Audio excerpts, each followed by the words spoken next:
أهلا وسهلا فيكم بفيديو جديد. إن شاء الله تكونوا بصحة وسعادة وراحة بال. يلا نحضر مع بعض لازم كيك الفراولة. نحتاج كوب من الكريمة أو مغلفين من الدريم ويف، نص كاسة من الحليب البارد، وهلأ بدنا نخفق الكريمة حتى تتماسك معنا.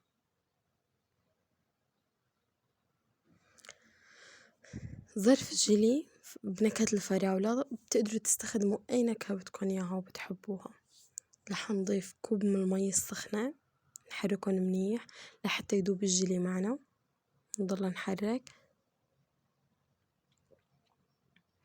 تقدروا تستخدموا المانجا، الليمون، بردقان، الكرز، أي نكهة انتوا بتحبوها، بس بالفراولة أذكى شي. هذا القوام اللي بدنا إياه على الكريمة. رح نضيف علبة من القشطة،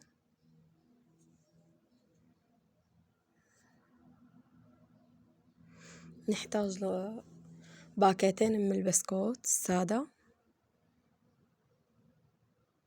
رح نكسرهم نكسرهم خشنين مو ناعمين كتير.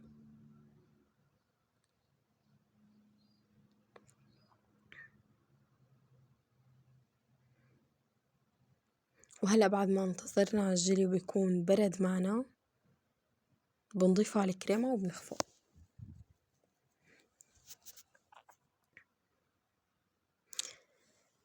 نكهة الفراولة ونكهة الكرز أذكى شي. وهلأ هيك بنكون خلص. رح نقلبهم منيح، نحركهم، رح نضيف عليهم البسكوت ونحركه. وبعدين بنقدر نغلفهم بأي طريقة نحنا بنحبها. أنا هون حبيت استخدم قوالب السيليكون، انتو بتقدروا تحطون برولات. هيك بنحرك منيح حتى الكريمة تتشربها كل البسكويت. أنا هون كان بدي أحطهم بقالبين سيليكون، لا الكمية كفت بس هاد القالب.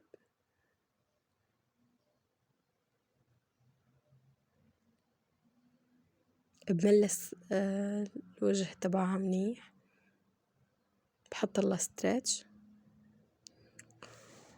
وبنحطها بالبراد أو بالفريزر لمدة 4 ساعات أقل شي.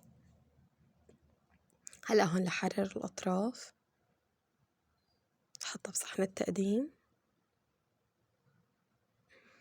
يا سلام على هالجمال، طبعا طعمتها الرواق.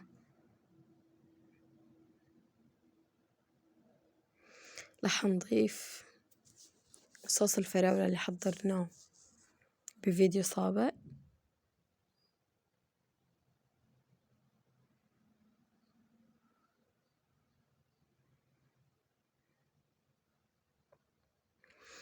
الزينة خيار شخصي، وممكن كمان ما تزينوها كتير، طعمتها طيبة بزينة أو بدون.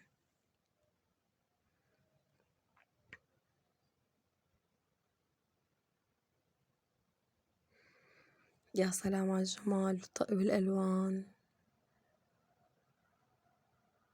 اللحظة المنتظرة هي لحظة التقطيع،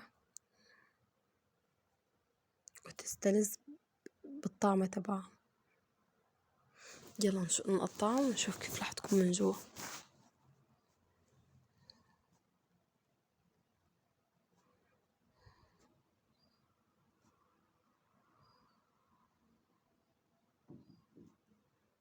يا سلام، متماسكة 100% وطعمتها كتير طيبة. مشاهدة ممتعة، وإن شاء الله تكونوا انبسطتوا وتكون الوصفة عجبتكم. بتمنى ما تنسوا تشتركوا بالقناة، بشوفكم فيديوهات جديدة. مع السلامة.